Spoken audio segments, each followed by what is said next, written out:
क्रांतिज्योती सावित्रीबाई फुले, माता जिजाऊ, माता भिवाई, माता रमाई, अहिल्याबाई या महापुरुषांना मी प्रथम विनम्र अभिवादन करते. आजच्या या भारतरत्न डॉक्टर बाबासाहेब आंबेडकर यांच्या 135व्या जयंतीनिमित्त आपल्या शाळेमध्ये आपण जयंती सोहळा संपन्न करत आहोत. या कार्यक्रमाचे नियोजित अध्यक्ष सन्माननीय प्राचार्य, आपल्या शाळेचे ज्युनियर कॉलेजचे प्रमुख सन्माननीय पाटील सर, सन्माननीय पर्यवेक्षिका कांबळे मॅडम, सन्माननीय पाटील सर, सन्माननीय खेडकर सर, ज्येष्ठ शिक्षक पवार सर आणि माझे शिक्षक शिक्षकेतर कर्मचारी बंधूंनो आणि माझे विद्यार्थी, आज शिक्षणविषयक विचार हे काय होते ते माझे सहकारी शिक्षक सन्माननीय पाटील सरांनी आपल्यापुढे मांडलेले आहे. मी सुद्धा PPT केलेली आहे, परंतु मी ती PPT पूर्णपणे तुमच्यापुढे सादर करणार नाही, तर मी त्यांचे थोडक्यात जे काही माहिती आहे तेवढीच फक्त सांगणार आहे. 10-15 मिनटं होते, परंतु 5 मिनिटात मी आपल्याला सांगणार आहे. आपल्याला ज्या काही गोष्टी माहिती नाहीत त्या, डॉक्टर बाबासाहेब आंबेडकरांचा जन्म 14 एप्रिल 1891 महू या ठिकाणी झाला असं म्हटलं जातं. सर्वांना माहीत नाही की महू हे काय गाव आहे की काय आहे, परंतु महू हे मध्य प्रदेशमध्ये मिलिटरी हेडक्वार्टर्स ऑफ वॉरफेअर ही एक मिलिटरी छावणी होती आणि या छावणीमध्ये डॉक्टर बाबासाहेब आंबेडकरांचे वडील सुभेदार रामजी हे सुभेदार होते आणि ते तिथे शिक्षक होते आणि म्हणूनच ते तिथे राहत होते आणि म्हणून असं म्हटलं जातं की डॉक्टर बाबासाहेब आंबेडकरांचा जन्म महू या ठिकाणी झाला. त्यांचं मूळ गाव रत्नागिरी जिल्ह्यातील मंडणगड येथील आंबावडे हे गाव होतं. त्याच्यानंतर त्यांच्या गावावरूनच शाळेमध्ये आंबावडेचं आंबेडकर हे सरनेम झाले.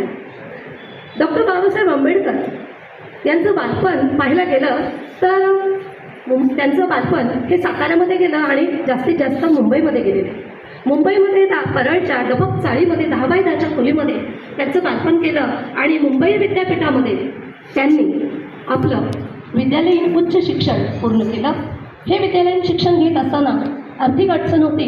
त्यावेळेला बडोदाच्या संस्थानाचे सायजीराव गायकवाड यांनी त्यांना दरमहा 25 रुपये अशी शिष्यवृत्ती दिली आणि या शिष्यवृत्तीवर त्यांनी विद्यालयीन शिक्षण पूर्ण केले. त्यानंतर बडोदा संस्थानामध्ये त्यांनी नोकरी केली, कारण तसा करार झालेला होता. परंतु बाबासाहेबांच्या वडिलांना त्यांना उच्च शिक्षित व्हावं असं वाटत होतं आणि म्हणून मग त्यांनी ती नोकरी सोडली आणि मग ते उच्च शिक्षणासाठी कालावधी आहे 1896 ते 1923 या 27 वर्षात मुंबई विद्यापीठ, कोलंबिया विद्यापीठ, London school of economics, great in या शिक्षण संस्थांमधून त्यांनी उच्च शिक्षण प्राप्त केले. अर्थशास्त्रामध्ये डॉक्टरेट PhD ही पदवी मिळवणारे आपल्या भारतातले हे पहिले भारतीय होते. या दरम्यान त्यांनी BA, 2 वेळा MA ही पदवी प्राप्त केली. PhD, MSc, bar at law, BSc ह्या पदव्या मिळवल्या. 1950च्या दशकात त्यांनी LIT आणि दिलीप ह्या 2 सन्माननीय पदव्या त्यांना प्रदान करण्यात आल्या आणि या पदव्या मिळवण्यासाठी त्यांनी अथक असे परिश्रम घेतलेले आहेत. कोलंबिया विद्यापीठामध्ये म्हटलं जायचं, त्यांचे प्राध्यापक होते सेलिकमन. त्यांनी म्हटलं की भीमराव आंबेडकर हे केवळ भारतीय विद्यार्थ्यांमध्येच नाही तर अमेरिकन विद्यार्थ्यांमध्ये सुद्धा एक बुद्धिमान विद्यार्थी आहे आणि म्हणूनच त्या विद्यापीठाच्या प्रवेशद्वारावर आपल्या भारतातील डॉक्टर बाबासाहेब आंबेडकरांची एक प्रतिमा कोरलेली आहे. आपल्या भारताला खूप मोठा अभिमान आहे. आपल्याला माहिती आहे, आपल्याला BEdला शिकवायला जॉन ड्यूई हे तत्त्वज्ञानाचं शिक्षण एक विषय होता, त्यात पुस्तक होतं जॉन ड्यूई तत्त्वज्ञ. त्या प्राध्यापकांनी त्यांचं मार्गदर्शन डॉक्टर बाबासाहेब आंबेडकर यांना लाभलेलं आहे. त्यांनी द प्रॉब्लेम ऑफ रुपी, रुपयाचा प्रश्न हा जो काही ग्रंथ आहे, हा प्रबंध आहे. हा प्रबंध ज्या वेळेला सादर केला त्यावेळेला त्याच्यामध्ये ज्या लोकांनी आपल्या देशावर राज्य केलं होतं ब्रिटिशांनी, त्यांच्याच विरोधात लिहिला गेला होता. त्यामुळे तो प्रबंध पास होण्यासाठी वेळ लागला आणि प्राध्यापकांनी सांगितलं की तुम्ही याच्यामध्ये थोडा बदल करा. परंतु डॉक्टर बाबासाहेब आंबेडकरांनी काय केलं, फक्त भाषेची पद्धत बदलली, आपले विचार बदलले नाही आणि तो प्रबंध पास झाला आणि त्यांना PhD ही पदवी प्राप्त झाली आणि पुढे रिझर्व्ह बँक ऑफ इंडियाची पायाभरणी या प्रॉब्लेम ऑफ रुपी ह्या प्रबंधाच्या विचारावरच केली. ते निरीक्षण होते आणि जर ह्या समाजाला किंवा ह्या लोकांना जर शिक्षण दिलं तर ते संघटित झाला की माणूस एकत्र होऊन संघर्ष करतो अन्यायाच्या विरोधात हे सांगितलं. शिक्षण प्रसार करण्यासाठी त्यांनी अनेक संस्था स्थापन केल्या. त्याच्यापैकीच एक पीपल एज्युकेशन सोसायटी ही एक शैक्षणिक संस्था होती. भारतामध्ये 30पेक्षा अनेक अशा शाखा आहेत. सर्वात महत्त्वाचा मुद्दा तो म्हणजे आपल्या भारतात समाजामध्ये आणि पुरुष प्रधान संस्कृती होती. कोणताच अधिकार स्त्रीला दिला गेला नव्हता. तिच्या स्वतःच्या लग्नाचा, तिच्या आवडीचा, तिच्या निवडीचा तिला कोणतंच स्वातंत्र्य नव्हतं. त्यावेळेला डॉक्टर बाबासाहेब आंबेडकरांचे विचार होते स्त्रियांविषयी की कोणत्याही समाजाचा मूल्यमापन करायचं असेल तर त्या समाजातील स्त्रियांची परिस्थिती कशी आहे यावरून ठरवलं जातं. आणि म्हणूनच त्यांनी स्त्रियांविषयी काही भूमिका मांडल्या. त्या म्हणजे संविधानामध्ये त्यांनी काही तरतुदी केल्या. त्या तरतुदीमध्ये स्त्रियांना अनेक प्रसूती रजा मिळालेली आहे. आपल्याला पुरुषा इतका समान अधिकार मिळालेला आहे. 8 तास कामाचे केलेले आहेत. 21 दिवसाच्या किरकोळ रजा आहे. बहुपत्नीत्व, पूर्वी पुरुष प्रधान संस्कृती असल्यामुळे अनेक विवाह केले जायचे. तर बहुपत्नीत्व कायदा आणला. त्यामुळे स्त्रीला खूप त्याचा आधार मिळाला.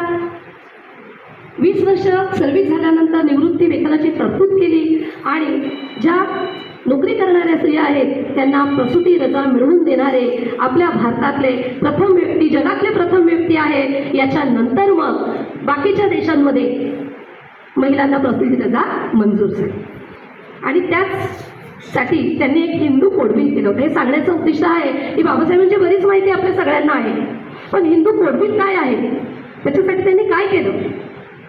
तर ह्या दुय्यम स्थानामुळे त्यांनी हिंदू कोड बिलावर जवळजवळ 1947 पासून 4 वर्ष 1 महिना 26 दिवस अभ्यास केला, काम केलं आणि हिंदू कोड बिल लिहिलं आणि ते संसदेमध्ये मांडलं.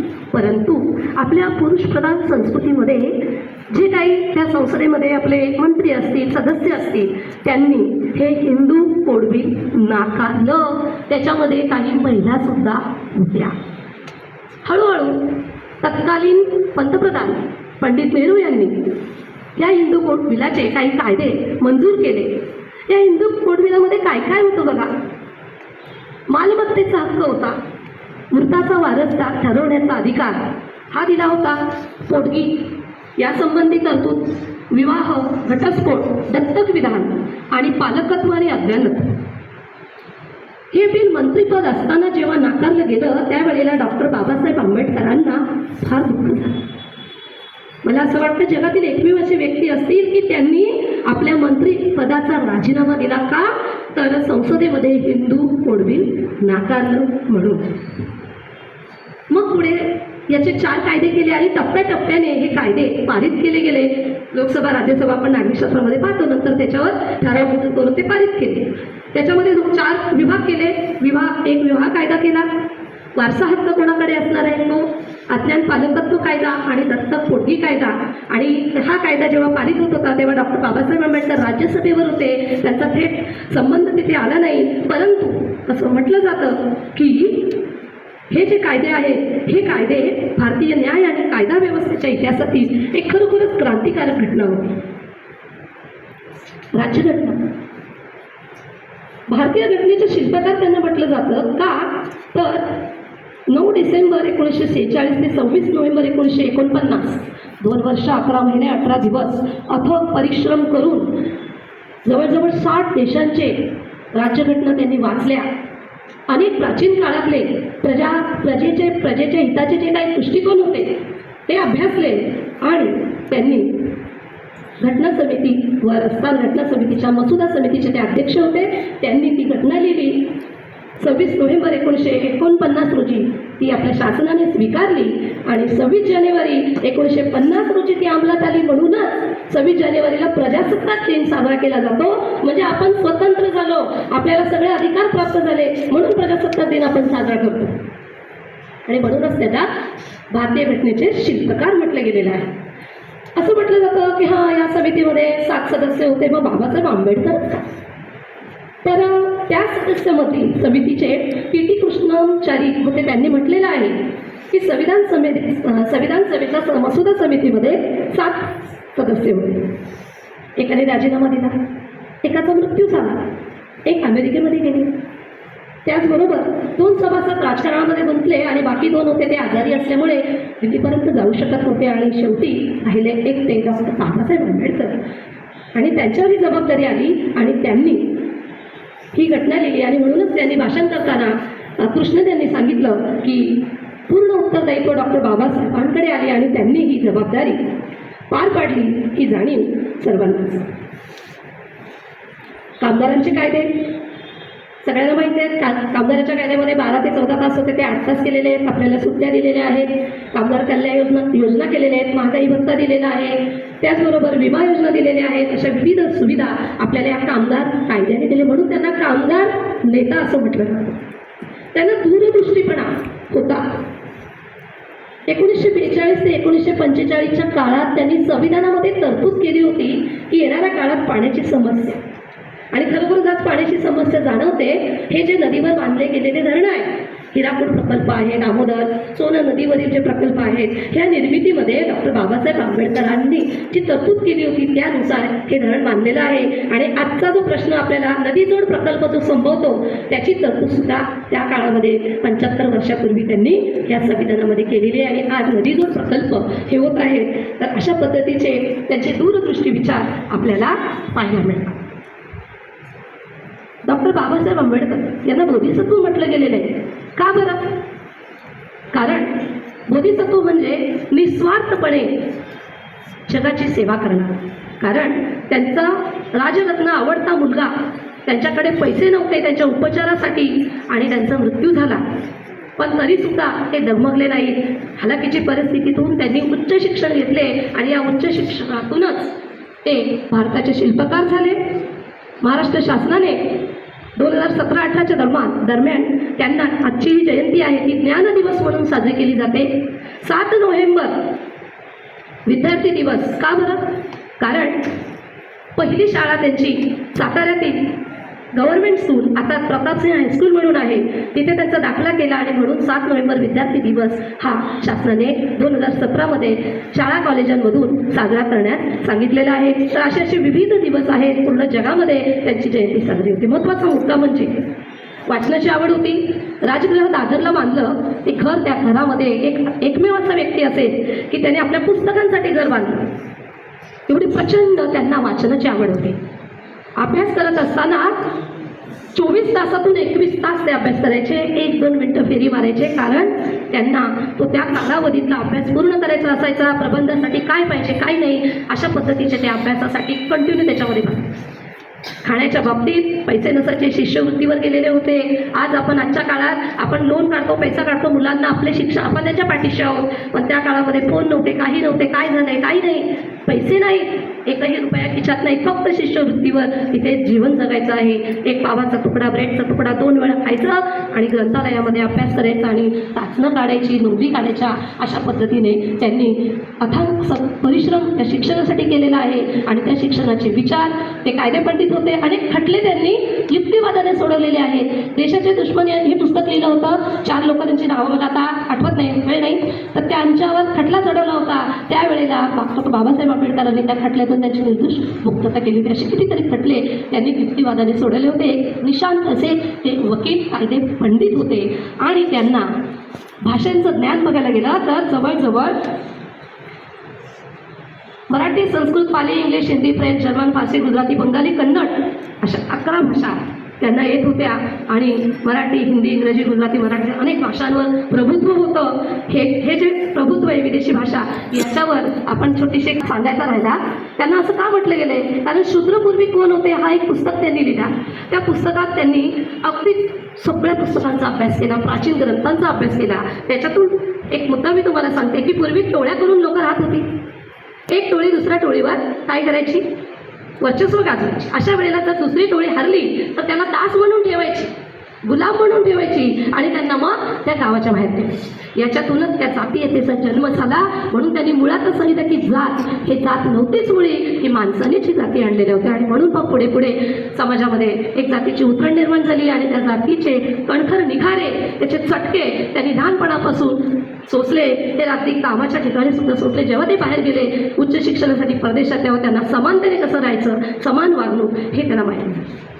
शेवटी मी असंच म्हणेन की डॉक्टर बाबासाहेब आंबेडकर एक द्रष्टा होते, भारतीय घटनेचे शिल्पकार होते आणि त्यांनी त्यांच्या पराक्रमाला मी नमन करते, त्यांच्या देशप्रेमाला मी नमन करते, त्यांच्या ज्ञानसूर्याला नमस्कार करते आणि नमन मी बाबासाहेब आंबेडकरांना करते. आणि शेवटी मी बाबासाहेब आंबेडकरांना एक दोनच ओळी म्हणेन की भीम राजा हे तुला या लेकरांची वंदना, आज गे या ओथंबलेल्या अंतराची वंदना. कवी सुरेश भटांनी ही कविता लिहिलेली आहे. जय हिंद, जय भीम. 14 एप्रिल आलं की आपल्याला या गोष्टी आवर्जून येतात.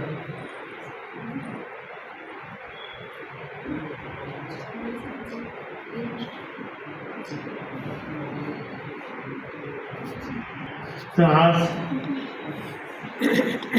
एवढं 2 ऑक्टोबरने सुंदर विवेचन या ठिकाणी केलं. अशा या महामानवास माझा प्रथमतः विनम्र असं अभिवादन. मी रात्री प्रवास करत होतो आणि बरोबर रात्री 12 वाजले होते आणि एका शहराच्या मध्ये गाडी थांबली माझी. तर म्हटलं काय झालं, तर ती गाडी थांबवली आणि एवढं कार्यकर्ते उत्साहात होते, गाडी समोर होती आणि मला वाटतं तुमचं गेटपर्यंत ती पकडण्याची लाईन होती.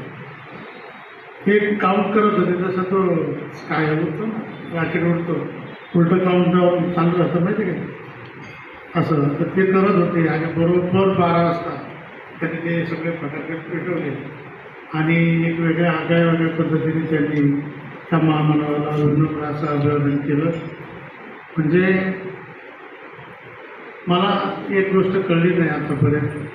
135 ना एवढी, म्हणजे 75 वर्ष स्वातंत्र्याला होऊन गेली आणि एवढे दिवस खऱ्या अर्थानं ज्याने आता वाचला तो सगळा पाठ, मी पण ऐकत होतो, तेवढं काम त्या माणसाने या भारतीय लोकांसाठी समाजासाठी केलं. आणि आज मात्र परिस्थिती वेगळी आहे. आता मागचं सरांनी सांगितलं की मागे त्यांच्या काळात तो काळ कसा होता त्यातला कुठलाच काळ आता राहिलेला नाही. आता मला असं वाटतं बाबासाहेबांच्या या सगळ्या कार्याचा फिल्टर लावून सगळं काम पुढे येत आलं. समाजाने पण खूप काही त्यातलं घ्यायला सुरुवात केली, घेतोय समाज. परंतु गरज एका गोष्टीची आहे की अजून आपण कायम पुण्यतिथ्या, जयंत्या किंवा विद्यार्थी दिवस असेल, आणखीन काय असेल, हे साजरं करतच राहणार आहोत. पण एक गोष्ट कळली नाही मला की त्या आपण किती दिवस करणार आहोत. एक दिवस असा पूर्णत्वाचा आला पाहिजे की बाबासाहेबांचे सगळे विचार, सगळे आचार, सगळे त्यांच्या म्हणजे सगळे मांडणे किंवा त्यांचे सगळे असणाऱ्या कृती आपल्या कधी येणार. आता आपण आज कोणाला सांगतोय, आपण आज जयंती साजरी केली. मला वाटतं मला सगळे हा जर शासकीय कार्यक्रम नसता तर येते म्हणून असतात. हा जर आपल्याला थोडंसं याचं बंधन नसतं तर तिथे आला नसता. परंतु हे कधी घडेल की स्वतःहून समाज त्यावेळेस कधी जागा होईल याची गरज खऱ्या अर्थानं आता आहे. आणि ते काम मात्र समाज करू शकत नाही, तर ते काम आपल्यावर झालं शिक्षक म्हणून. आणि म्हणून आपण शिकवत असताना विद्यार्थ्यांना अनेक विषय शिकवतो, परंतु शिकवत असताना असे अनेक सामाजिक विषय आहेत की त्याच्यातून आपण स्पर्श फक्त मार्कापुरता करतो. बाबासाहेबांचा शैक्षणिक असेल, सामाजिक असेल, इतिहास का वाचतो, मला वाटतं आचरणासाठी फार कमी वाचला जातो. तो फक्त कुठेतरी मार्काला परीक्षेला येतो का काय, 2 मार्क त्याच्यातून मिळतील का कसे, MPSCमध्ये प्रश्न येतील ते काय, याच्यासाठी त्याचा अभ्यास केला जातोय असं मला वाटायला लागलं. परंतु हे न करता समाजामध्ये त्यांचे विचार खऱ्या अर्थानं जर रुजवायचे असतील तर आज आपण बघूया. परंतु ते मागचं घेऊन, मागच्या सगळ्या गोष्टी घेऊन आता कुठंतरी नवीन युगातल्या येणाऱ्या अडचणीला, येणाऱ्या समस्येला, येणाऱ्या शैक्षणिक समस्येला कुठंतरी असं मिळतं करून एक वेगळा दिशा देण्याची जबाबदारी मात्र आपल्या सर्व शिक्षकावर आहे आणि ते करण्याचं काम आपलं आहे. म्हणून नोकरी आहे म्हणून शिकवतो किंवा मी BA BEd झालो, मी BSc BEd झालो, मला शिकवण्याचं ते ज्ञान आहे म्हणून मी शिक्षण शिकवतो, याच्या पलीकडे जाऊन मात्र आपल्याला आता पुढे काम करावं लागणार आहे. कारण जर तुम्हाला आणखी याच्यामध्ये परिवर्तन झालं नाही असं नाही, खूप काही बदल झाले. बाबासाहेबांच्या विचारावर अनेक काही परिवर्तनं घडली. मला वाटतं मी आपल्या 97 डॉक्टर शंकरराव खरातांचा एक इंग्लिशमध्ये धडा होता. त्यांनी तर ते मराठवाड्याचे होते आणि तेव्हापासूनचं म्हणजे तो नाताचा काळ खूप परिवर्तन झालेलं आहे. परंतु समाजावर देशावर आलेलं अनेक वेगवेगळी संकटं आणि त्याच्यामुळं वाचन संस्कृती मात्र सगळी निघून गेली. आजसुद्धा मला वाटत नाही की शिक्षकांनी वर्षभरात एखादं पुस्तक वाचलं असेल. आणि ज्या बाबासाहेबांनी स्वतःचं घर पुस्तकालय केलं, देवालय करतात तसं मला वाटतं शिक्षकाच्या घरी पुस्तकं असतील पण बिगर वाचलेली असतील आणि वाचलेली पुस्तकं मला वाटतं डोक्यामध्ये किती आलीत मला माहिती नाही. म्हणून आता या कोरोनानंतर तर सगळा काळच बदलून गेला आहे आणि पुन्हा वाचन संस्कृतीकडे या ठिकाणी आपण गेलं पाहिजे. आणि या सगळ्या परिवर्तनाची मी म्हणत नाही की सगळा 100% आपण यशस्वी करू, परंतु ज्या स्टेजवर आपण उभे आहोत, ज्या जायसवर आपण इथे आहोत, ती जबाबदारी मात्र इतर शैक्षणिक शिक्षण शिकवणं सोडूनसुद्धा आपण एक नैतिक जबाबदारी समाजाचं देणं लागतो आणि तो परिवर्तन होणं अतिशय महत्त्वाचं आहे असं मला या ठिकाणी वाटतं. आंबेडकर साहेबांविषयी, बाबासाहेबांविषयी खूप काही बोलण्यासारखं आहे. मी सकाळीच एक बळीसरांचा स्टेटस बघितला, त्यांनी छान सुरुवात एंडपर्यंत कितीतरी जणांना बऱ्याच गोष्टी माहीत नाही, पण तिने असं कालखंड त्या स्टेटसवर ठेवलेला आहे. कधी कुठं प्रवास कसं झालं आहे आणि बारीक सारीक सगळ्या गोष्टी. मला वाटतं बॅरिस्टर झाल्यानंतर बाबासाहेब आंबेडकर परत बडोद्यालाच आले आणि पहिली नोकरी त्यांनी बडोद्यामध्ये सुरुवात केली. आणि बडोद्याचे सयाजीराव गायकवाड, मी मागच्याच महिन्यामध्ये बडोद्याला गेलो होतो, तर सुंदर असं तिथे वास्तू बडोद्यामध्ये आहे. आणि त्यावेळेस असं काही नव्हतं, पण आजही लक्षात घ्या, जर तुम्ही शिकला नाही, तुम्ही असं समजूच नका मी डॉक्टर झालो, मी PhD केली, मी 30 वर्ष 40 वर्ष शिकवलं, काय शून्य उपयोग आहे. तुम्हाला कायम आता नवीन येणाऱ्या युगामधलं तंत्रज्ञान जर तुम्हाला अवगत करता नाही आलं तर मी सांगतो तुम्ही आणि 50 वर्षापूर्वीचा जो अडाणी समाज होता याच्यामध्ये जास्त फरक असायचं कारण नाही. आजसुद्धा बघा, जर टेक्नॉलॉजीचा टॅग जर तुमच्या हातात दिला तर तुम्हाला 10 मिनटं तो काय कसा बघायला वेळ जातो. म्हणजे नवीन टेक्नॉलॉजी जर समाजामध्ये आली तर ती आपण अवगत करणं आणि त्याचं स्वतः ज्ञान घेऊन समाजासाठी त्याच्याचं हिताचं देणं, ह्या जबाबदाऱ्या मात्र शिक्षकांच्या आपल्या शैक्षणिक क्षेत्रावर वाढलेल्या या ठिकाणी दिसतात आणि हेच काम आपल्याला यापुढे करायचं आहे. त्यामुळं पुन्हा एकदा या महामानवाला आपल्या कंबळी विद्यासंकुलाच्या वतीने, आपल्या सर्व शिक्षकांच्या वतीने, सर्व विद्यार्थ्यांच्या वतीने मी विनम्र असं अभिवादन करतो. आणि का करायच्या जयंत्या, का करायच्या पुण्यतिथ्या, तर याचं कारणच असं आहे, जर ह्या केल्या नाहीत, आपण ह्या जर आठवलं नाही तर मला वाटतं काळाच्या ओघात माणूस स्वतःला विसरून जाईल. माझ्या जवळ कोण आहे, माझ्या शेजारी कोण आहे, मला किती भाऊ आहेत, मला तर असं वाटायला लागले की ती मुलं पण विसरायला जातील.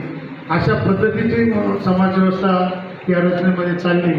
आणि हे जर थोडंसं थांबवायचं असेल, म्हणजे समाजाला वेगळ्या मार्गावर आणायचं असेल तर समाजाचं आपण आता एक दीपस्तंभ आहोत. जसं समुद्रामध्ये एखाद्या जहाजाला जर करायला यायचं असेल तर कुठेतरी किनाऱ्यावरती एक असा दीपस्तंभ लावला जातो आणि मग सहज माणूस त्या ठिकाणी ते जहाज घेऊ शकतं. तर मला वाटतं समाजामध्ये आपण सर्व शिक्षक हे एक समाजाच्या एका महासागरामध्ये एक दीपस्तंभ आहोत आणि त्यांना जर आपल्यापर्यंत यायचं असेल, चांगल्या व्यवस्थेत यायचं असेल तर आपण परफेक्ट झालो पाहिजे, आपलं ज्ञान या ठिकाणी बदललं पाहिजे आणि आपण नवीन अवगत करायला पाहिजे. मी त्या युनिव्हर्सिटीमध्ये गेल्यानंतर तुमच्या माहिती सांगता रात्रभर प्रवास करून आम्ही 50 लोक त्या ठिकाणी गेलो होतो आणि गेल्यानंतर दिवसभर तो प्रोग्राम केला आणि 3 ते 5च्या दरम्यान खऱ्या अर्थानं रात्रीची जागरण, दिवसभराचा थकवा, परंतु त्या ठिकाणी एक हॉलमध्ये आम्हाला बसवलं आणि एक साधा व्यक्ती त्या ठिकाणी आला आणि त्याने आम्हाला 2 तास लेक्चर दिला. आमच्या एकाच्याही डोळ्यावर असा झोपाचा विषय आला नाही. तेवढं सुंदर विवेचन त्या माणसाने त्या ठिकाणी केलं आणि मला त्या ठिकाणी असं वाटलं की आम्हाला पण अशा व्यक्तींची गरज आहे आणि त्यांना मी काही दिवसातच ते आपल्याकडे व्याख्यानासाठी बोलवणार आहे. खूप ऐकण्यासारखं आहे. आता कमीत कमी वाचायला वेळ नाही तर ऐकायला तरी वेळ आहे. 1-1 तास जर संध्या घरून आला, जेवण खाऊन आला, तिथे बसला तर कमीत कमी ऐकलं तरी बराच फरक पडेल आणि अशा व्याख्यानं देण्याची जबाबदारीसुद्धा मला वाटतं आपण घ्यावी, तुम्ही घ्यावी आणि नवीन नवीन असे प्रयोग आपल्या शिक्षकांसाठी, विद्यार्थ्यांसाठी तर तुम्ही करतात, परंतु विद्यार्थ्यांसाठी जाण्यासाठीचा मार्ग आमचा तुम्ही आहात आणि तुम्ही जर धडधाकट चांगला असेल तरच त्या मार्गावर विद्यार्थी आमचे सुसाट धावतील. नाही तर तुम्हीच जर मार्ग काट्याचा, अडथळ्याचा आणि जर न चालण्यासारखा असेल तर विद्यार्थी आमचा या जगामध्ये कसा प्रवेश करेल हा मोठी शंका आहे. आणि तुम्ही नाहीत असं नाही, तुम्हाला खूप अनुभव आहे, परंतु या अनुभवाबरोबर पुन्हा एकदा नवीन येणाऱ्या सगळ्या स्रोतच्या, सगळ्या टेक्नॉलॉजीच्या, सगळ्या विचाराच्या, जुन्या विचाराच्या पुन्हा त्याला अद्ययावत करण्याची जबाबदारी आता त्या आपल्या याच्यावरून पडली. म्हणून या असे कार्यक्रम विचारसाठी किंवा स्मृतीसाठी, आठवणीसाठी तरी असे घडलेच पाहिजे. अनेक थोर महात्मे आणि काही संत होऊन गेले, महात्मे होऊन गेले, क्रांतिकारक होऊन गेले, यांच्या विसर न पडण्यासाठी मात्र असे कार्यक्रम करणे अतिशय महत्त्वाचं आहे. म्हणून या ठिकाणी आलाच आपण खऱ्या अर्थानं डॉक्टर बाबासाहेबांना आपण या ठिकाणी आदरांजली दिली असं मला या ठिकाणी वाटतं. तुम्हाला मनापासून धन्यवाद. कारण नाहीतर एक सुट्टी म्हटलं की 15 दिवस अगोदर नियोजन असतं, मग कोण बरोबर त्या दिवशी आजारी पडतो, कोण दवाखाना, कोणाला कुठे गावाला जायचं असतं, कोणाला काहीतरी काम असतं. परंतु आज तुम्ही इथे आलात, तुम्हाला मनापासून धन्यवाद. जे घरी राहिले त्यांना डबल धन्यवाद, कारण ते तुमच्यापेक्षा जास्त काम घरी बसून करत असतील असं मी समजतो. पुन्हा एकदा तुमचे सर्वांना या ठिकाणी धन्यवाद देतो. आयोजकांनी मला इथे बोलण्याची संधी दिली त्याबद्दल आयोजकांचे सुद्धा या ठिकाणी धन्यवाद देतो. आणि सुरुवातीला या आपल्या शिलेदाराचं नाव न घेता मी माझं काम सुरू केलं त्याबद्दल क्षमस्व. पुन्हा एकदा खेरकर सर आणि आमच्यातले बापू, गांधीजीला मी बघितलं नाही, परंतु ते बापू, आमच्या सुधागरमधले बापू, खऱ्या अर्थानं प्रतीक म्हणून आपला एक विद्यार्थी त्यांचं आंबेडकरांचं जे वेशभूषा केलेली तो म्हणजे पाटील सर, म्हणजे कांबळे मॅडम, त्यांनासुद्धा मनापासून धन्यवाद देतो. 2-3 दिवस झाले वाशीकर मॅडमला सांगितलं होतं की या पद्धतीने करा. मॅडम खूप छान नियोजन या ठिकाणी केलं आणि मोजकंच सगळ्यांना बोलायला लावलं. मुलगा पण छान बोलला, पण ते तुम्ही क्लिप लावली त्याचा आवाजच आम्हाला आला. तर ते टेक्निकल प्रॉब्लेम असू शकतो, पण छान होता सगळ्या बाबतीचा. पाटील सरांनी छान बोलले, मॅडमचं नियोजन, आयोजन छान. पुन्हा एकदा सर्वांना धन्यवाद देतो, शुभेच्छा देतो आणि थांबतो. जय हिंद, जय भारत, जय हिंद. 1 रुपयाची भाकरी घ्या आणि 1 रुपयाचं पुस्तक घ्या, कारण भाकरी तुम्हाला जगण्यास मदत करेल व पुस्तक कसं जगायचं हे शिकवेल. त्यांना जर पूर्णविराम दिला नाही तर वाक्य अपूर्ण राहते. त्याचप्रमाणे एखाद्या कार्यक्रमाचा पूर्णविराम म्हणजे आभार प्रदर्शन. आज डॉक्टर बाबासाहेब आंबेडकर जयंती या कार्यक्रमाला लाभलेले अध्यक्ष विद्यालयाचे माननीय प्राचार्य श्री पालवेकर यांचे मी आभार मानते. तसेच ज्युनियर कॉलेजचे प्रमुख श्री संजय पाटील सर, ज्येष्ठ शिक्षक श्री पवार सर यांचेही आभार मानते. आपल्या विद्यालयाचे माननीय पर्यवेक्षक सौ कांबळे मॅडम, श्री पाटील रेल्वी सर, श्री खेडकर सर यांचेही आभार मानते. तसेच आजच्या कार्यक्रमाला उपस्थित सर्व शिक्षक, शिक्षकेतर कर्मचारी, विद्यार्थी यांचेही मी आभार मानते. आपल्या सर्वांच्या उपस्थितीमुळे आजचा कार्यक्रम अधिक सार्थक झाला आहे, त्याबद्दल सर्वांचे आभार. धन्यवाद. जय